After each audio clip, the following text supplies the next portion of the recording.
કેમ છો વિદ્યાર્થી મિત્રો? મજામાં ને? આજે આપણે સ્ટાન્ડર્ડ 6 સબ્જેક્ટ મેથ્સ પ્રકરણ 1 સંખ્યા પરિચય.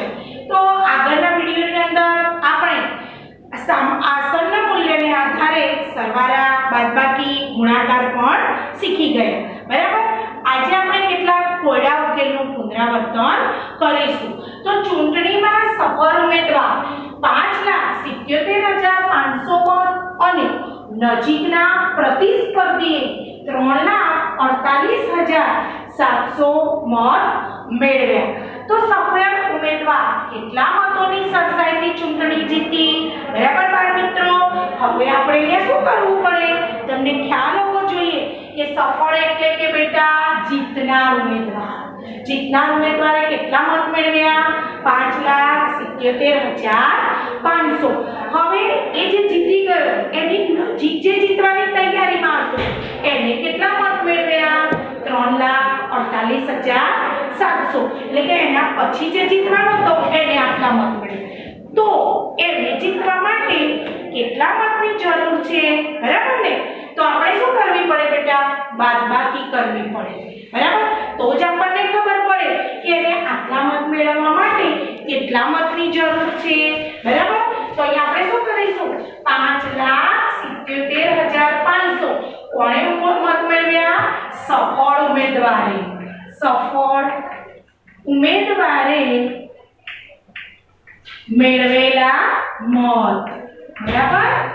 હવે એ જ રીતે એની નજીકના પ્રતિસ્પર્ધી એટલે કે એની નજીકના પ્રતિસ્પર્ધી એટલે કે જે નજીકમાં છે કે જે જીતી જવાનું છે એને કેટલા મેળવ્યા? તો -3,48,700 મત કોણે મેળવ્યા? મત સફળ નજીકના પ્રતિસ્પર્ધીએ મેળવેલા મત. બરાબર? હવે આપણે આની શું કરીશું બેટા? બાદબાકી. તો 0 અને 0 5 માંથી 7 જાય ના જાય. તો આપણે અહીંયાથી 10 કો લઈએ તો 5 ઉપર કેટલા થશે? 15. 7 માંથી 1 લઈ લીધો એટલે કેટલા રહેશે? 6. 15 માંથી 7 જાય તો 7 પછી 8 9 10 11 12 13 14 અને 15 એટલે કેટલા વધે? 8. બરાબર? હવે 6 માંથી 8 ન જાય તો આપણે ફરી પાછો શું લીધો? 10 કો. 7 માંથી 1 લીધો એટલે 7 ઉપર કેટલા આયા? 6. 16 માંથી 8 જાય તો કેટલા રહે બેટા? 8. બરાબર? 6 માંથી 4 જતા રહે. 6 મોટા 4 નાના. 6 માંથી 4 જાય તો 2 અને 5 માંથી 3 જાય તો 2. બરાબર? તો એ કેટલા મતની એને જરૂર છે સફળ ઉમેદવાર જોડે જવા માટે? તો આટલા મતોની સરસાઈથી સફળ ઉમેદવાર ચૂંટણી જીતી ગયો. તો અહીંયા શું લખીશું? સરસાઈથી જીતેલા મત. બરાબર? તો હવે તમારો જવાબ સાચો છે કે ખોટો એ તમે જાતે જ સોલ્વ કરી શકશો. કેવી રીતે બેટા? જુઓ, આ જે છે ને નજીકના પ્રતિસ્પર્ધી કે આટલા મત મેળવે છે એને આટલા મતની જરૂર છે તો આટલા મતે પહોંચી જાય તો આપણને તમે સરવાળો કરી દો તો આટલો જવાબ આવે છે કે ના એ ચેક કરો તો તમારો જવાબ સાચો છે. 3,48,700 વત્તા 2,28,800. 0 0 8 ને 7 15 વધી આવી 1 8 ને 8 16 ને 1 17 વધી આવી 1 4 ને 2 6 ને 1 7 3 ને 2 5 આવી ગયો આપણો જવાબ. બરાબર? તો તમે જે જવાબ મેળવ્યો ને બાળક બેટા એ સાચો છે. તો આટલા મત જો એ મેળવી લે તો સફળ ઉમેદવારની પાસે પહોંચી જાય. બરાબર? તો આપણે જવાબની અંદર શું લખીશું બેટા? તો સફળ ઉમેદવાર 2,80,800 ના મતથી સરસાઈથી ચૂંટણી જીતી ગયો. તો જવાબમાં સફળ ઉમેદવાર 2,28,800 મતોની સરસાઈથી ચૂંટણી જીતી ગયો. બરાબર? જીતી ગયો. હવે બાળ મિત્રો ખ્યાલ આવી ગયો? દાખલાની અંદર એટલી બાદબાકી કરવી જરૂરી નથી, એની બાજુમાં નોંધ લખવી, જવાબ લખવો એ પણ જરૂરી છે, બરાબર। હવે એના પછી આપણે બીજો એક કોયડા ઉકેલ જોઈશું। તો અહીંયા આપણને આપ્યું છે કે 6 2 7 4 3 નો ઉપયોગ કરી નાની અને મોટી સંખ્યા બનાવો। સંખ્યા બનાવો અને તફાવત શોધો, બરાબર। હવે તમારે સૌપ્રથમ શું કરવું પડશે બેટા? નાની અને મોટી સંખ્યા બનાવવી પડશે, બરાબર। તો આપણે પહેલા મોટી સંખ્યા બનાવીશું। તો મોટા આ બધાની અંદર મોટું કોણ? 7, એનાથી નાનું 6, પછી 4, પછી 3, પછી 2। આ કેવી સંખ્યા બની બેટા? મોટી સંખ્યા, બરાબર। માઈનસ હવે આપણે નાની સંખ્યા બનાવીએ તો 2 3 પછી કઈ આવશે? 4, પછી 6 અને પછી 7। આ કેવી સંખ્યા બની? નાની સંખ્યા। હવે તફાવત શોધવા માટે આપણે શું કરીશું બેટા? બાદબાકી, બરાબર। આપણે મોટી નાની સંખ્યા તો બનાવી દીધી, હવે આપણે એનો તફાવત શોધવો છે। આપણે શું કરવી પડે? બાદબાકી। 2 માંથી 7 4 ના જાય તો આપણે 10 કો લઈએ 12, 12 માંથી 7 4 તો 7 પછી 8 9 10 11 ને 12 એટલે કે 5। 2 માંથી 6 જાય ના, ફરી પાછો 10 કો લઈએ તો કેટલા થયા? 12। અહીંયા કેટલા આવ્યા? 3। 12 માંથી 6 જાય તો 6। હવે અહીંયા કેટલા આવ્યા? 3। તો ફરી પાછો 10 કો લેવું પડશે। 3 માંથી 4 ના જાય પણ 13 માંથી 4 4 પછી 5 6 7 8 9 10 11 12 અને 13, બરાબર। એટલે કેટલા હશે? 9। અહીં કેટલા હશે? 5। 5 માંથી 3 જાય તો 2, 7 માંથી 2 જાય તો 5, બરાબર। તો કેટલો તફાવત આવ્યો બેટા? 52,965। આ શું આવ્યો? તફાવત, બરાબર। તો આપણે જવાબમાં લખીશું તો તફાવત 52,965 था। ખ્યાલ આવે બેટા? આ રીતે તમારે કોયડા ઉકેલ ભણવાના છે। હવે એ જ રીતે આપણે એક આગળ બીજો એક કોયડા ઉકેલ જોઈશું, બરાબર।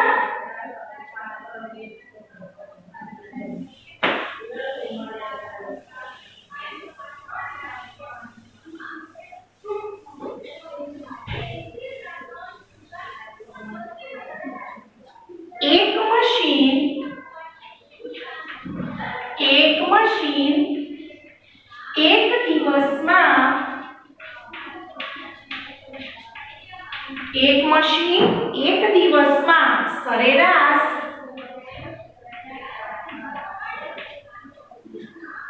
2825 સ્ક્રૂનું ઉત્પાદન કરે છે।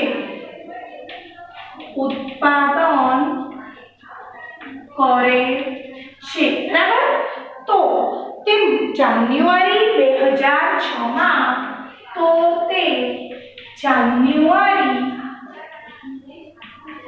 2006 માં કેટલા સ્ક્રૂનું ઉત્પાદન કરશે? કેટલા સ્ક્રૂનું ઉત્પાદન કરશે, બરાબર। તો અહીંયા આપણે શોધીશું કે આ એક મશીન છે, એક દિવસમાં આટલું ઉત્પાદન કરે છે સ્ક્રૂનું। કેટલું? 2825। તો જાન્યુઆરી માસમાં એ કેટલા સ્ક્રૂનું ઉત્પાદન કરે? બાળ મિત્રો, તમને પહેલા એ ખ્યાલ હોવો જોઈએ કે જાન્યુઆરી માસના દિવસ કેટલા? 31, બરાબર। તો આપણે અહીંયા લખવું પડે જાન્યુઆરી માસના દિવસો બરાબર 31, બરાબર। કેટલા આવે બેટા? 31। હવે આપણને જે ઉત્પાદન આપ્યું છે એ કેટલા દિવસનું આપ્યું છે? 1 દિવસનું। 1 દિવસ ઉપરથી આપણે કેટલા દિવસનું શોધવું પડશે? 31। તો આપણે શું સૂત્ર મૂકીશું કે મશીને 1 દિવસમાં કરેલું સ્ક્રૂનું ઉત્પાદન બરાબર 2825 માટે 31 દિવસમાં કરેલું સ્ક્રૂનું ઉત્પાદન બરાબર કેટલું? બરાબર, તો અહીંયા આપણે શું કરવું પડે બેટા? એક દિવસનું આપેલું છે અને વધારે દિવસનું શોધવું હોય તો આપણે શું કરીએ? સરવાળો કરીએ કે ગુણાકાર? ગુણાકાર કરવો પડે. બરાબર, તો અહીંયા પદ ઉલટાઈ જશે. 31 ગુણ્યા 2825 છેદમાં 1. બરાબર, હવે આપણે ગુણાકાર કરીએ. 2825 ગુણ્યા 31. એકમની પડી 0. બરાબર, કોની સાથે ગુણાકાર કરવો પડે? પહેલા દશક સાથે. 3 પંચા 15, 3 દુ 6 ને 7, 8 તરી 24, વધી આવી 2. બરાબર, 3 દુ 6, 6 ને 2 8. હવે એકમ સાથે 5 એકા 5, 2 એકા 2, 1 8 8, 1 2 2. સરવાળો કરીએ. 5 5 ને 2 7, 8 ને 7 15, વધી આવી 1, 4 ને 2 6 ને 7, 8 ના 8. કેટલું ઉત્પાદન કર્યું એને? 87575. બરાબર, તો બરાબર 87575 સ્ક્રૂનું ઉત્પાદન. બરાબર, ગુણાકાર તમારે બાજુમાં જ કરવાનો છે. જવાબમાં શું લખીશું? તો મશીને જાન્યુઆરી માસમાં 87575 સ્ક્રૂનું ઉત્પાદન કર્યું. બરાબર, આટલું ઉત્પાદન કર્યું. તમારે પહેલા જાન્યુઆરી માસના દિવસો લખવાના, પછી સૂત્ર મૂકવાનું કે એક દિવસમાં કરેલું સ્ક્રૂનું ઉત્પાદન 2825 માટે 31 દિવસમાં કરેલું ઉત્પાદન બરાબર કેટલું? તો 2825 છે આપણે 31 સાથે ગુણાકાર કર્યો તો આપણને કેટલા મળ્યા બેટા? 87575. બરાબર, 87575 મળ્યા. હવે એ જ રીતે આપણે બીજો એક દાખલો જોઈશું.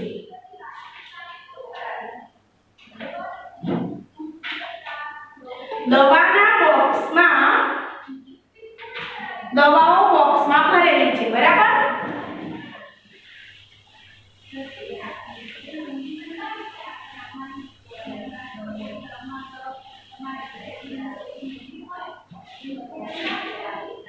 દવાઓ બોક્સમાં ભરેલી છે. હવે દરેક બોક્સનું વજન, બરાબર, દવાઓ અત્યારે શામાં ભરેલી છે? બોક્સમાં. દરેક બોક્સનું વજન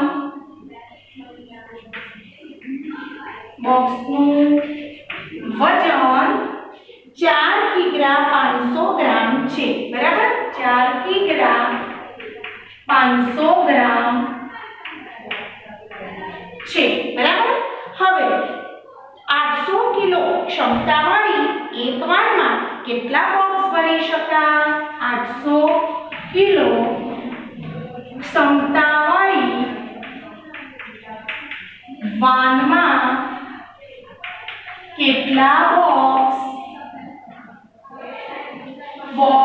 ભરી શકાય?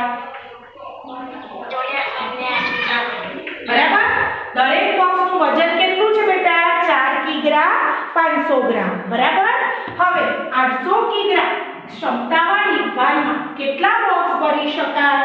તો સૌપ્રથમ બેટા એક બોક્સમાં ભરાતી દવા કેટલી છે? દરેક બોક્સ એટલે કે એક બોક્સ.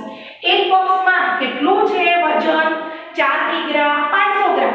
એટલે કે એક બોક્સમાં ભરાતી દવાઓ બરાબર કેટલી? તો એક બોક્સમાં ભરાતી દવાઓ બરાબર 4 કિગ્રા 500 ગ્રામ. બરાબર, અહીંયા 1 કિગ્રામાં છે અને એક શામાં છે બેટા? ગ્રામમાં. તો તમને એ ખબર હોવી જોઈએ કે 1 કિલોગ્રામના ગ્રામ કેટલા? કેમ? કારણ કે અહીંયા આપણને 1 એકમ કિગ્રા છે અને 1 એકમ ગ્રામમાં આપ્યો છે. તો કિગ્રાને આપણે શામાં ફેરવવા પડે?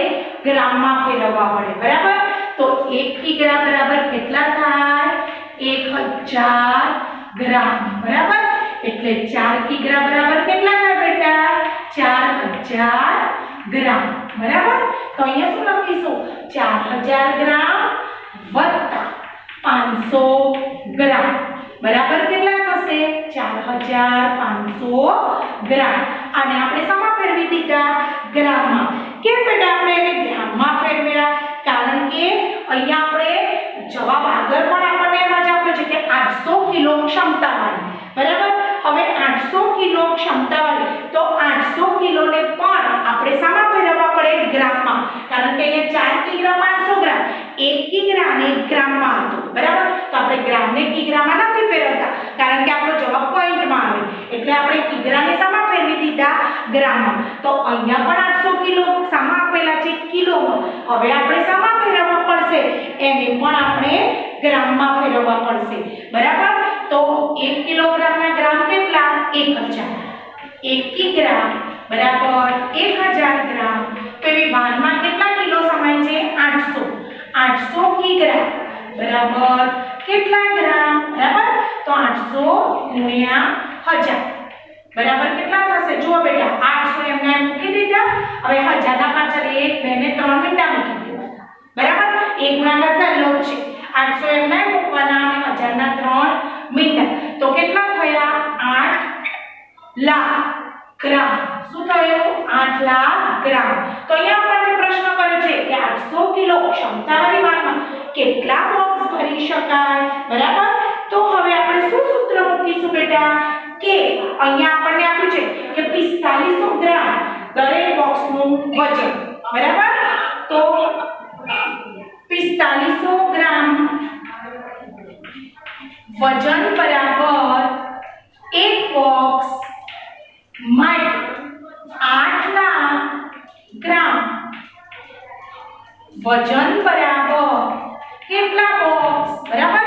એટલે કે 4500 ગ્રામ વજનનું એક બોક્સ થાય તો 8 લાખ ગ્રામ વજનનું કેટલા બોક્સ થાય?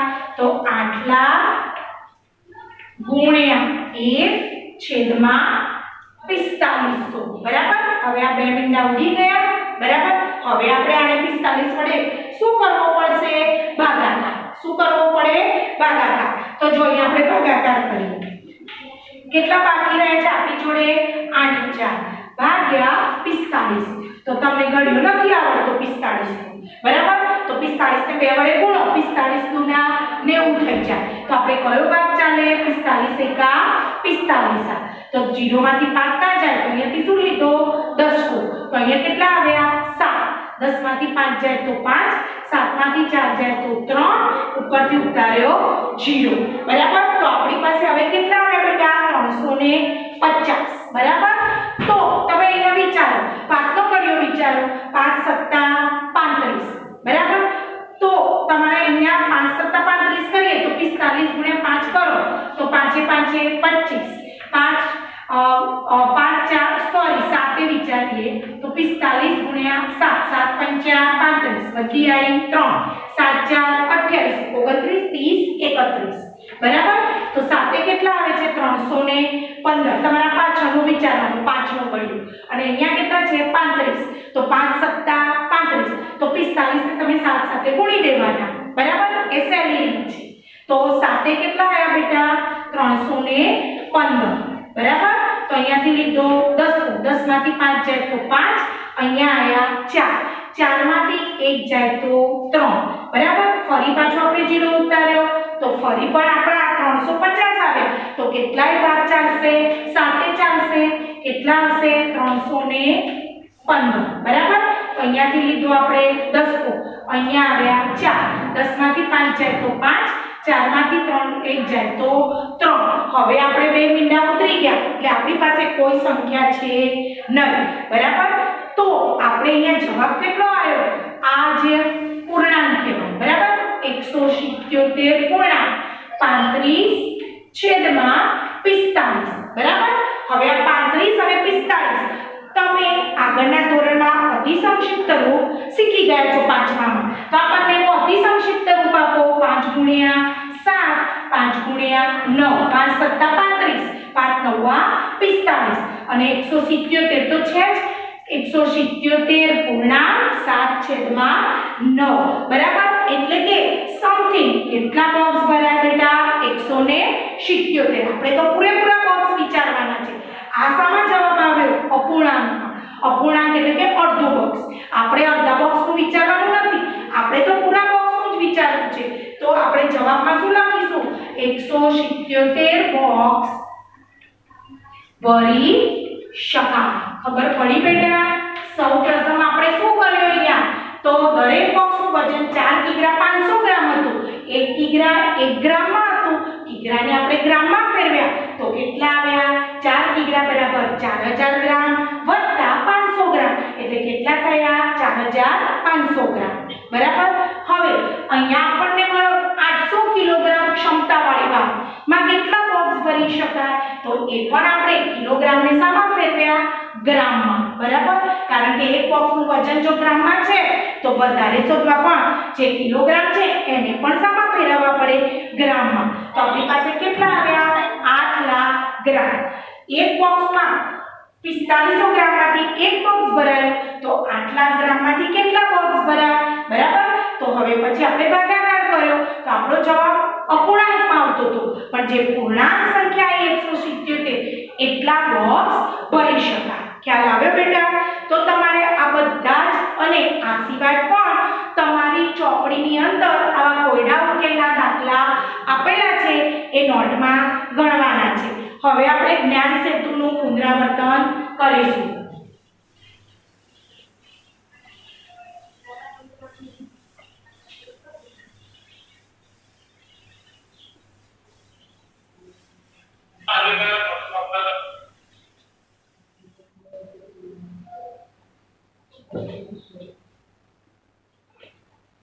જ્ઞાન સેતુ બરાબર જ્ઞાન સેતુની અંદર પ્રકરણ 2 આપણે પ્રકરણ 2 નું થોડું પુનરાવર્તન આગળ શીખી ગયા છીએ બરાબર ને હવે આપણે થોડું આજે પણ પુનરાવર્તન કરવાના છીએ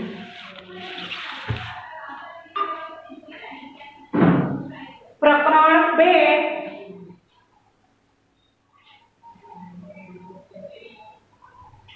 પ્રકરણ 2 ની અંદર આપણે થોડું પુનરાવર્તન શીખી ગયા હતા બેટા કે આકૃતિનું નામ એના ખૂણા એના બાજુઓની સંખ્યા બરાબર પ્રકરણ 2 નું પુનરાવર્તન છે તો એની અંદર હવે આપણને કેટલાક અક્ષરોને આધારે ખૂણા જણાવો તમે ધોરણ 5 ની અંદર શીખી ગયા છો કે નીચેના શબ્દમાં કેટલા ખૂણા છે તે જણાવો બરાબર આપણે એક શબ્દ આપ્યો છે h પછી a એના પછી છે r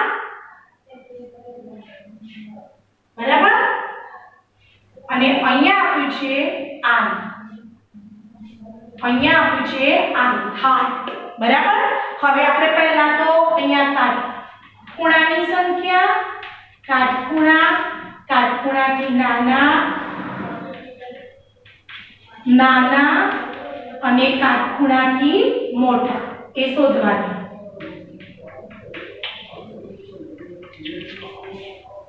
બરાબર પહેલા કાટખૂણા શોધીએ જુઓ આ 1 આ 2 3 અને 4 થઈ ગયા છે પછી કાટખૂણા કયા છે આ 1 આ 2 3 અને 4 બરાબર એ જ રીતે i માં પણ શું કહેવાય કાટખૂણા જ કહેવાય આ બધા શું છે કાટખૂણા છે બરાબર હવે આપણે કાટખૂણાથી કેવા શોધીશું બેટા નાના શોધીએ બરાબર અહીંયા આવે બરાબર એક બીજો અહીંયા અને અહીંયા આપેલું છે બરાબર એ જ રીતે અહીંયા આપણને આપેલા છે બરાબર તો હવે આપણે પહેલા કાટખૂણા શોધીએ 1 2 3 4 5 6 7 8 9 10 11 અને 12 કેટલા થયા 12 થઈ ગયા હવે આપણે કાટખૂણાથી નાના શોધીએ બરાબર તો આ 1 બરાબર પછી આ 2 થયા 2 અને પછી આ 3 એ બધા કેવા થયા કાટખૂણાથી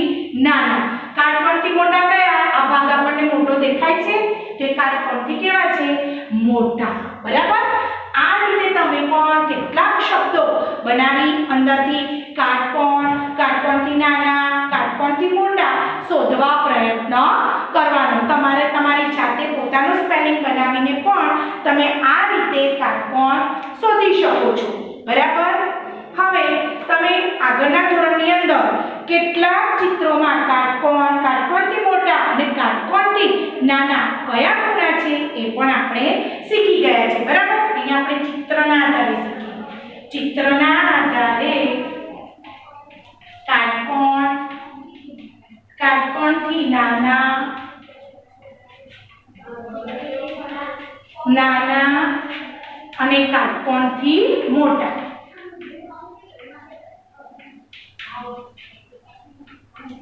બરાબર? અહીંયા આપણને આવું ચિત્ર આપેલું છે.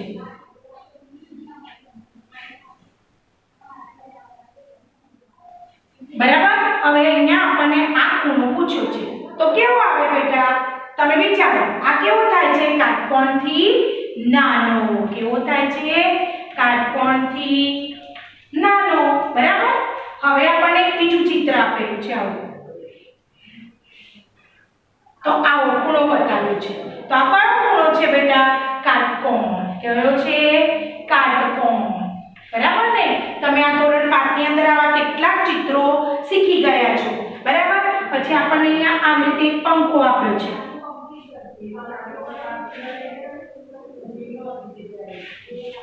બરાબર? આવી રીતે આપ્યું છે અને આપણને આ ખૂણો પૂછ્યો છે. તો આ ખૂણો કેવો દેખાય છે તમને? કાટકોણથી મોટો. કેવો છે? કાટકોણથી મોટો. બરાબર બેટા? આ રીતે તમે ચિત્રો દ્વારા પણ કાટકોણ, કાટકોણથી નાનો, કાટકોણથી મોટો એ પણ તમે જાણી શકો છો. એ જ રીતે બેટા તમે ઘડિયાળની અંદર પણ કેટલાક ખૂણાઓ શોધી શકો છો. દાખલા તરીકે મોટો કાંટો 12 ઉપર છે. બરાબર? અને નાનો કાંટો 1 ઉપર છે. તો કયો ખૂણો રચાય બેટા? કયો રચાય? કાટકોણથી નાનો કે કાટકોણથી મોટો? તો કે કાટકોણ. તો કેવો રચાશે? કાટકોણથી નાનો. બરાબર? હવે આપણે જોઈએ ઘડિયાળના આધારે. અહીંયા આપણને ઘડિયાળ દોરેલી છે. બરાબર? હવે અહીંયા આપણને અહીંયા બરોબર મિડલમાં 12, અહીંયા 6, અહીંયા 3 અને અહીંયા 9, અહીંયા 1, 2. બરાબર? તો મોટો કાંટો અહીંયા છે, નાનો કાંટો અહીંયા છે. બરાબર? 4, 5, 7, 8, 10 અને 11. તો આ કયો ખૂણો બને બેટા? કાટકોણથી નાનો. કેવો બને? કાટકોણથી નાનો. બરાબર? હવે એ જ રીતે આપણને બીજી ઘડિયાળ આપેલી છે. એની અંદર આપણને અહીં આપ્યું છે 12, 6, 3 અને 9. મોટો કાંટો 12 ઉપર છે. બરાબર? અને નાનો કાંટો 3 ઉપર છે. તો આ કયો ખૂણો બને? કાટકોણ. કયો બને? કાટકોણ. બરાબર? 3 ઉપર હોય, 9 ઉપર હોય તો કયો ખૂણો બને બેટા? કાટકોણ. બરાબર? હવે એ જ રીતે આપણને એક બીજી ઘડિયાળ આપી છે.